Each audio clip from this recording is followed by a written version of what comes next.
ನಮಸ್ಕಾರ. Big boss ಮನೆಯಲ್ಲಿರುವಂಥ ಅಷ್ಟೋ ಜನ ಸ್ಪರ್ಧಿಗಳಲ್ಲಿ ರಜತದ್ದು ಸ್ವಲ್ಪ ಓವರ್ ಕಾನ್ಫಿಡೆನ್ಸ್ ಎಲ್ಲೋ ಹೆಚ್ಚಾಗ್ತಿದೆ ಅನ್ನುವಂತಹ ಒಂದು ಚಿಕ್ಕ ಅನುಮಾನ ಎಲ್ಲರಲ್ಲೂ ಕೂಡ ಮೂಡ್ತಾ ಇದೆ.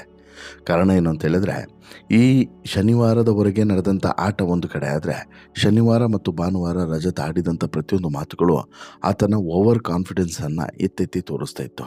ಆತನಿಗೆ ಆಟದ ಬಗ್ಗೆ ಇರುವಂತಹ ಒಂದು ನಂಬಿಕೆ ಮತ್ತು ಆತನ ಮೇಲೆ ಆತನಿಗೆ ಇರುವಂತಹ ಒಂದು ಓವರ್ ಆದಂಥ ನಂಬಿಕೆ, ಇದೆರಡೂ ಕೂಡ ಆತನಿಗೆ ಮುಳುವಾಗ್ತಿದೆ ಅಂತ ಹೇಳಿದ್ರು ಕೂಡ ಸುಳ್ಳಾಗಲ್ಲ. ಅಟ್ ದಿ ಸೇಮ್ ಟೈಮ್ ಮತ್ತೊಂದು ವಿಚಾರವನ್ನು ಕೂಡ ನಾವಿಲ್ಲಿ ಗಮನಿಸಬೇಕು. ಏನಂತ ಹೇಳಿದ್ರೆ, ಇದು ಪ್ರಮುಖವಾದಂಥ ವಿಚಾರ. ಈ ರಜತ್ತು ಕೆಲವು ಸಲ ಆಡ್ತಿರುವಂತಹ ಮಾತುಗಳು ಮತ್ತು ತೋರಿಸ್ತಿರುವಂತಹ ವರ್ತನೆ ಎಲ್ಲೋ ಒಂದು ಕಡೆ ವಿಲನ್ ಸ್ವರೂಪವನ್ನು ಪಡೆದುಕೊಳ್ತಿರೋದಂತೂ ಸತ್ಯ. ಅದೇ ಈಗ ಮುಳುವಾದರೂ ಕೂಡ ಅಚ್ಚರಿ ಏನಿಲ್ಲ. ಹಾಗಾದರೆ ಏನಾಗ್ತಿದೆ ನೋಡ್ತಾ ಹೋಗೋಣ. ಅದಕ್ಕಿಂತ ಮುಂಚೆ ನೀವಿನ್ನೂ ಕೂಡ ನಮ್ಮ ಚಾನಲನ್ನು ಸಬ್ಸ್ಕ್ರೈಬ್ ಮಾಡಿಲ್ಲ ಅಂದರೆ ದಯವಿಟ್ಟು ಕೂಡ ಸಬ್ಸ್ಕ್ರೈಬ್ ಮಾಡಿ ಸ್ನೇಹಿತರೆ. ಬಿಗ್ ಬಾಸ್ ಮನೆಗೆ ವೈಲ್ಡ್ ಕಾರ್ಡ್ ಮೂಲಕ ಎಂಟ್ರಿಯನ್ನು ಕೊಟ್ಟಂತಹ ರಜತ್ ಮತ್ತು ಚೈತ್ರ ಇಬ್ಬರು ಕೂಡ ಬೇರೆಯದೇ ಲೆಕ್ಕಾಚಾರವನ್ನು ಇಟ್ಕೊಂಡು ಬಿಗ್ ಬಾಸ್ ಮನೆ ಒಳಗಡೆ ವೈಲ್ಡ್ ಕಾರ್ಡ್ ಮೂಲಕ ಎಂಟ್ರಿಯನ್ನು ಪಡೆದವರು. ಆದರೆ ಇವರ ಮೇಲೆ ಇದ್ದಂಥ ನಿರೀಕ್ಷೆ ಎಲ್ಲೋ ಒಂದು ಕಡೆ ಹುಸಿಯಾಗಿದೆ. ಯಾರಿಗೆ ಬಿಗ್ ಬಾಸ್ ಮನೆಯವ್ರಿಗಿದ್ದಂಥ ನಿರೀಕ್ಷೆನೂ ಕೂಡ ಹುಸಿಯಾಗಿದೆ, ಇವರಿಗೂ ಕೂಡ ಹುಸಿಯಾಗಿದೆ.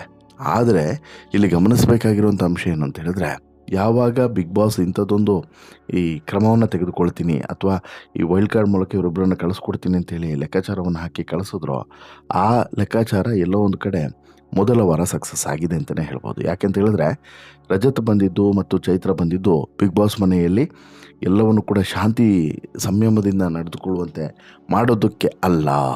ಬಿಗ್ ಬಾಸ್ ಮನೆಯ ವಾತಾವರಣವನ್ನು ಇನ್ನಷ್ಟು ಕಲುಷಿತಗೊಳಿಸಬೇಕು, ಇನ್ನಷ್ಟು ಅಗ್ರೆಷನ್ಗೊಳಿಸಬೇಕು. ಜೊತೆಗೆ ಬಿಗ್ ಬಾಸ್ ಮನೆಯಲ್ಲಿರುವಂತಹ ಕಂಫರ್ಟ್ ಝೋನನ್ನು ಒಡೆದು ಹಾಕಬೇಕು, ಪರಸ್ಪರ ಒಬ್ರಿಗೊಬ್ಬರು ಹೋರಾಡಬೇಕು ಅನ್ನುವಂತಹ ಕಾರಣಕ್ಕೆ ಆ ವಿಚಾರದಲ್ಲಿ ರಜತ್ ಈಗಾಗಲೇ ಮೊದಲನೇ ವಾರದ ಆಟದಲ್ಲಿ ತಮ್ಮ ಎಬಿಲಿಟಿ ಏನು, ತಮ್ಮ ಶಕ್ತಿ ಏನು, ತಮ್ಮ ಸಾಮರ್ಥ್ಯ ಏನು ಅನ್ನೋದನ್ನು ತೋರಿಸ್ಕೊಟ್ಟಿದ್ದಾರೆ. ಈ ಮೂಲಕ ಬಿಗ್ ಬಾಸ್ ಮನೆಯ ಒಳಗಡೆ ಇರುವಂತಹ ಸದಸ್ಯರ ನಡುವಿನ ಒಂದು ಈ ವೈಮನಸ್ಸುಗಳು ಏನು ಅನ್ನೋದನ್ನು ತೆರೆದಿಟ್ಟಿದ್ದಾರೆ. ಅದರಲ್ಲೂ ಕೂಡ ಇದು ರಜತಿಗೆ ವೈಯಕ್ತಿಕವಾಗಿ ಸ್ವಲ್ಪ ನೆಗೆಟಿವೇ. ಯಾಕಂತ ಹೇಳಿದ್ರೆ ನಿಮ್ಗೆ ಗೊತ್ತಿರ್ಬೋದು, ನೋಡಿದ್ರೆ ಅನಿಸುತ್ತಲ್ಲ, ಅಶ್ವಿನಿ ಜೊತೆ ಕಿತ್ತಾಡಿದಿರ್ಬೋದು, ಧ್ರುವನ್ ಜೊತೆಗೆ ಕಿತ್ತಾಡಿದಿರ್ಬೋದು, ಇವೆಲ್ಲದೂ ಕೂಡ ವೈಯಕ್ತಿಕವಾಗಿ ರಜತಿಗೆ ನೆಗೆಟಿವ್ ಆದರೂ ಕೂಡ ಉದ್ದೇಶ ಏನಿತ್ತು, ಇದು ಕಿತ್ತಾಟ, ಜಗಳ ಮತ್ತು ಇನ್ನಷ್ಟು ಅಗ್ರೆಸಿವ್ ಆಗಿ ಆಟ ಸಾಗುವಂತಹ ರೀತಿ ಎಲ್ಲವೂ ಕೂಡ ಆಗಬೇಕಾಗಿತ್ತು, ನಿರ್ಮಾಣ ಆಗಬೇಕಾಗಿತ್ತು. ಅದಕ್ಕೆ ಪೂರಕವಾಗಿ ಈಗ ಎಲ್ಲವೂ ಕೂಡ ನಡೆದಿದೆ ಅನ್ನೋದನ್ನು ನಾವಿಲ್ಲಿ ಅರ್ಥ ಮಾಡ್ಕೊಬೇಕು. ಹಾಗೆಯೇ ಶನಿವಾರ ಮತ್ತು ಭಾನುವಾರವೂ ಕೂಡ ಇದೇ ರಜತ್ತು ಮತ್ತಷ್ಟು ಅಗ್ರೆಸಿವ್ ಆಗಿಯೇ ಕೆಲವೊಂದಷ್ಟು ವಿಚಾರಗಳನ್ನು ಅಲ್ಲಿ ಅವರು ಪ್ರಸ್ತುತಪಡಿಸ್ತಾರೆ.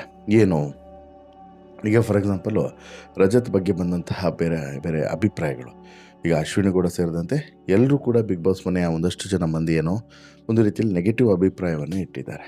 ಚೈತ್ರ ಬಗ್ಗೆನೂ ಹೌದು, ರಜತ್ ಬಗ್ಗೆನೂ ಕೂಡ ಹೌದು. ಅದರಲ್ಲೂ ಕೂಡ ರಜತ್ತು ಪಾಪದ ಕೂಡ ತುಂಬಿದೆ ಅನ್ನುವಂತಹ ಒಂದು ವಿಚಿತ್ರವಾದಂತಹ ಅಭಿಪ್ರಾಯ ಕೂಡ ವ್ಯಕ್ತವಾಗಿದೆ. ಯಾಕೆ ಈ ಅಭಿಪ್ರಾಯ ವ್ಯಕ್ತವಾಯಿತು ಅಂತ ಹೇಳಿದ್ರೆ, ರಜತ್ ಎಲ್ಲರನ್ನೂ ಕೂಡ ಎದುರು ಹಾಕ್ಕೊಂಡಿದ್ದಾನೆ. ರಜತ್ ಎಲ್ರಿಗೂ ಕೂಡ ನೇರವಾಗಿ ಮಾತನಾಡ್ತಾನೆ. ರಜತ್ ಯಾರನ್ನೂ ಕೂಡ ಕೇರ್ ಮಾಡೋದಿಲ್ಲ. ರಜತ್ಗೆ ಯಾರಿಂದನೂ ಕೂಡ ಏನೂ ಆಗಬೇಕಾಗಿಲ್ಲ ಅನ್ನುವಂಥ ಮನಸ್ಥಿತಿ ಇದೆ. ಈ ಕಾರಣಕ್ಕೋಸ್ಕರನೇ ಎಲ್ಲರೂ ಕೂಡ ಈ ರೀತಿಯಾದಂಥ ಅಭಿಪ್ರಾಯಗಳನ್ನು ವ್ಯಕ್ತಪಡಿಸ್ತಿದ್ದಾರೆ ಅನ್ನೋದು ಸ್ಪಷ್ಟವಾಗ್ತಿದೆ ಒಂದು ಭಾಗ. ಇನ್ನು ಎರಡನೇ ಭಾಗದಲ್ಲಿ ರಜತ್ತು ಒಂದು ವೇಳೆ ಬಿಗ್ ಬಾಸ್ ಮನೆಯಿಂದ ಹೊರಗಡೆ ಬಂದರೆ ಏನು ಒಂದು ಸಮಸ್ಯೆ ಆಗ್ತದೆ ಅಥವಾ ಏನು ಲಾಸ್ ಆಗ್ತದೆ ಅಂತೇಳಿ ನೋಡೋದಾದರೆ, ಒಂದು ಪ್ರಮುಖವಾಗಿ ರಜತ್ತು ಹೊರಗಡೆ ಬಂದಾಗ ಬಿಗ್ ಬಾಸ್ ಮನೆಯಲ್ಲಿ ಆಟ ಈ ಲೆವೆಲ್ಗೆ ಕಾವೇರೋದಿಲ್ಲ. ಜಗಳ ಇರ್ಬೋದು, ಗಲಾಟೆ ಇರ್ಬೋದು, ಏನೇ ಇದ್ರೂ ಕೂಡ ಈ ಲೆವೆಲ್ಗೆ ಯಾವುದೂ ಕೂಡ ಆಗೋದಿಲ್ಲ. ಆಮೇಲೆ ಒಂದು ರೀತಿಯಲ್ಲಿ ಶಾಂತವಾಗಿ ಇರುವಂತಹ ಪ್ರಯತ್ನವನ್ನು ಬಿಗ್ ಬಾಸ್ ಮನೆ ಮಾಡಿದ್ರೂ ಕೂಡ ಅಚ್ಚರಿ ಇರಲಿಲ್ಲ. ಬಟ್ ಆದರೆ ಶಾಂತಿಯಾಗಿ ಇರುವಂಥದ್ದು ಅಥವಾ ಶಾಂತಿಯುತವಾಗಿ ಕಾಪಾಡಿಕೊಳ್ಳುವಂಥದ್ದು ಬಿಗ್ ಬಾಸ್ ತಂಡದ ಒಂದು ಲೆಕ್ಕಾಚಾರ ಅಲ್ಲವೇ ಅಲ್ಲ. ಆಲ್ಮೋಸ್ಟ್ ಆಲ್ ಕಿತ್ತಾಡ್ತಿರಬೇಕು, ಆಮೇಲೆ ಆಲ್ಮೋಸ್ಟ್ ಆಲ್ ಏನಾದರೂ ಒಂದು ಬೇರೆದೇ ರೀತಿಯಾದಂಥ ಒಪಿನಿಯನ್ಗಳು ಬರ್ತಾ ಇರಬೇಕು ಅನ್ನುವಂಥದ್ದು ಇವರ ಲೆಕ್ಕಾಚಾರ. ಅಂದರೆ ಸೈಲೆಂಟಾಗಿ ಇರಬಾರ್ದು. ಈಗ ರಜತನ್ನು ಕಳಿಸಿರೋದೇ ಸೈಲೆಂಟಾಗಿ ಇರಬಾರ್ದು, ಇಡಬೇಡ ಅಂತೇಳಿ. ಈಗ ಬಹುಶಃ ಈ ಮೊದಲನೇ ವಾರದಲ್ಲಿ ಆತ ಆಡಿದಂಥ ರೀತಿ ಮತ್ತು ಇಡೀ ಮನೆಯನ್ನು ಶೇಕ್ ಮಾಡಿದಂಥ ರೀತಿಯಲ್ಲೇ ಎರಡನೇ ವಾರನೂ ಕೂಡ ಮಾಡ್ತಾರೆ ಅನ್ನೋದರಲ್ಲಿ ಯಾವ ಡೌಟ್ ಕೂಡ ಇಲ್ಲ, ಮಾಡೇ ಮಾಡ್ತಾರೆ. ಚೈತ್ರ ಆಗ್ಬೋದು, ರಜತ್ ಆಗ್ಬೋದು, ಇಬ್ಬರು ಕೂಡ ಮಾಡೇ ಮಾಡ್ತಾರೆ. ಯಾಕಂತ ಹೇಳಿದ್ರೆ, ಈಗ ಮೊದಲನೇ ವಾರದ ಕಾವು ಈ ಎರಡನೇ ವಾರಕ್ಕೆ ಕಂಟಿನ್ಯೂ ಆಗ್ತದೆ. ಹಾಗಾಗಿ ಈ ವಾರನೂ ಕೂಡ ಅದು ಮುಂದುವರಿತಾ ಹೋಗ್ತದೆ. ಆದರೆ ರಜತ್‌ಗೆ ಎಲ್ಲೋ ಒಂದು ಕಡೆ ಇದು ನೆಗೆಟಿವ್ ಕೂಡ ಆಗಬಹುದು. ಓವರ್ ಕಾನ್ಫಿಡೆನ್ಸ್ ಇದೆಯಲ್ಲ, ನೆಗೆಟಿವ್ ಕೂಡ ಆಗ್ಬೋದು. ರಜತ್‌ಗೆ ಈ ಓವರ್ ಕಾನ್ಫಿಡೆನ್ಸೇ ಎಲ್ಲೋ ಒಂದು ಕಡೆ ಅವರ ಇಮೇಜನ್ನು ಕೂಡ ಬದಲಾಯಿಸ್ತಿದೆ ಅನ್ನೋದು ಕೂಡ ಸತ್ಯ.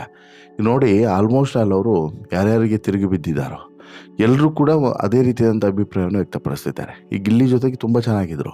ಬಟ್ ಗಿಲ್ಲಿ ಯಾವಾಗ ಇದೇ ರಜತ್‌ಗೆ ಪಾಪದ ಕೂಡ ತುಂಬಿದೆ ಅನ್ನುವಂಥ ಸ್ಟೇಟ್ಮೆಂಟನ್ನು ಕೊಟ್ಟರೋ, ಆವಾಗಿನಿಂದ ಗಿಲ್ಲಿ ನನ್ನ ಸ್ನೇಹಿತನೇ ಅಲ್ಲ ಅನ್ನುವಂಥ ವಿಚಾರವನ್ನು ರಜತ್ ಹೇಳುವಂಥದ್ದು. ಆಮೇಲೆ ಯಾವುದಾದ್ರೂ ಒಂದು ಟಾಸ್ಕ್ ಬಗ್ಗೆ ಹೇಳೋದಕ್ಕೆ ಹೊರಟ್ರೆ ನನಗೆ ಗೊತ್ತಿದೆ ಅನ್ನುವಂತಹ ಓವರ್ ಕಾನ್ಫಿಡೆನ್ಸ್ನ ಒಂದು ಮಾತುಗಳು. ಹಾಗೆಯೇ ಕೆಲವೊಂದು ವಿಚಾರಗಳ ಬಗ್ಗೆ ತುಂಬ ಲೈಟಾಗಿ ಸ್ವೀಕರಿಸುವಂಥದ್ದು. ಸೀರಿಯಸ್ ಮ್ಯಾಟ್ರೇ ಆಗಿರ್ತದೆ, ಬಟ್ ಅದನ್ನು ನೆಗ್ಲೆಕ್ಟ್ ಮಾಡುವಂಥದ್ದು, ಸೀರಿಯಸ್ ಆಗಿ ಸ್ವೀಕರಿಸದೇ ಇರುವಂಥದ್ದು. ಇದೆಲ್ಲ ವಿಚಾರಗಳು ಕೂಡ ರಜತ್‌ಗೆ ಮುಳುವಾದರೂ ಕೂಡ ಅಚ್ಚರಿ ಏನಿಲ್ಲ. ಹಾಗೆಯೇ ರಜತ್ತು ಕೆಲವೊಂದು ವಿಚಾರಗಳ ಬಗ್ಗೆ ತುಂಬ ಸೂಕ್ಷ್ಮವಾಗಿ ವರ್ತನೆ ಮಾಡಬೇಕು ಅನ್ನೋದು ಕೂಡ ಕೆಲವರ ಅಭಿಪ್ರಾಯ. ಯಾಕೆಂತ ಹೇಳಿದ್ರೆ ಈಗ ಬಿಗ್ ಬಾಸ್ ಮನೆಯಲ್ಲಿ ರಜತ್ತು ಅಟ್ಲೀಸ್ಟ್ ಕೊನೆವರೆಗಿದ್ದರೆ, ಈಗ ರನ್ನರಪ್ಪು ಗಿನ್ನರಪ್ಪು ಅವ್ಯಾವುದು ಕೂಡ ಕೊಡೋದಿಲ್ಲ, ಗೊತ್ತಿದೆ ನಿಮಗೆ. ಬಹುಶಃ ಈ ವೀಕ್ನ ಮಿಡ್ಲಲ್ಲಿ ಅಥವಾ ಎಂಡಲ್ಲಿ ಅಥವಾ ಮುಂದಿನ ವಾರದಲ್ಲಿ ರಜತ್ತು ಮತ್ತು ಚೈತ್ರ ಅವರನ್ನು ಹೊರಗಡೆ ಕಳಿಸೋದಂತೂ ಕನ್ಫರ್ಮ್. ಯಾಕೆಂತ ಹೇಳಿದ್ರೆ ಫಿನಾಲೆವರೆಗೆ ಅವರನ್ನು ಇಟ್ಕೊಂಡ್ರೆ ಆಟದ ಕಾವು ಕೂಡ ಕಡಿಮೆ ಆಗ್ತದೆ. ಹಾಗಂತ ಮಾತ್ರಕ್ಕೆ ಅವರು ಇಲ್ಲ ಅಂತ ಹೇಳಿದ್ರೆ ನಡೆಯೋದು ಕೂಡ ಇಲ್ಲ.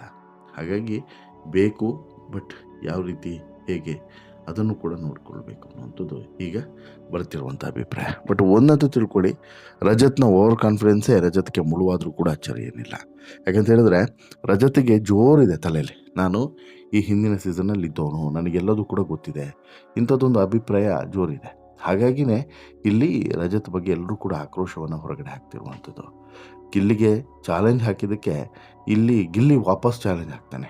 ಗಿಲ್ಲಿ ವಾಪಸ್ ಚಾಲೆಂಜ್ ಹಾಕಿ ಅಶ್ವಿನಿ ಕೂಡ ಅದಕ್ಕೆ ಚಪ್ಪಾಳೆಯನ್ನು ತಟ್ಟಿ ಸಪೋರ್ಟ್ ಮಾಡ್ತಾರೆ. ಏನು ಇಲ್ಲಿ ಗಿಲ್ಲಿ ಹೇಳ್ತಾನೆ ನೋಡಿ, 10 ಟಾಸ್ಕ್ ಆಡಿದರೆ 8 ಟಾಸ್ಕನ್ನು ನಾನು ಗೆದ್ದಿರ್ತೀನಿ. ಆದರೆ ರಜತು ಮೊದಲ ಟಾಸ್ಕ್ನಲ್ಲೇ ಒಂದೇ ಒಂದು ಬಾಲ್ ಹಾಕದೆ ಸೈಡ್ನಲ್ಲಿ ಸುಮ್ಮನೆ ಕೂತಿದ್ರು ಅಂತೇಳಿ ಗಿಲ್ಲಿ ಕೌಂಟರನ್ನು ಕೊಡ್ತಾರೆ. ಇದಕ್ಕೆ ರಜತು, ನಾನು ಇಲ್ಲಿಗೆ ಬಂದಿರೋದು ಒಬ್ಬನಾಗಿ, ಹಾಗಾಗಿ ಒಬ್ಬನೇ ಹೊಡೆದು ಹೋಗ್ತೀನಿ, ನನಗೆ ಯಾರೆಲ್ಲ ನಾಮಿನೇಟ್ ಮಾಡಿದ್ದೀರೋ ನಿಮ್ಮೆಲ್ಲರನ್ನು ಕೂಡ ಹೊರಗಡೆ ಕಳಿಸಿನೇ ನಾನು ಹೊರಗಡೆ ಹೋಗೋದು ಅಂತ ಹೇಳಿಬಿಟ್ಟು ಕಳೆದ ವಾರದ ನಾಮಿನೇಷನ್ನ ಸಂದರ್ಭದಲ್ಲಿ ಆತ ಹೇಳಿದ್ದ, ಯಾರು ರಜತ್.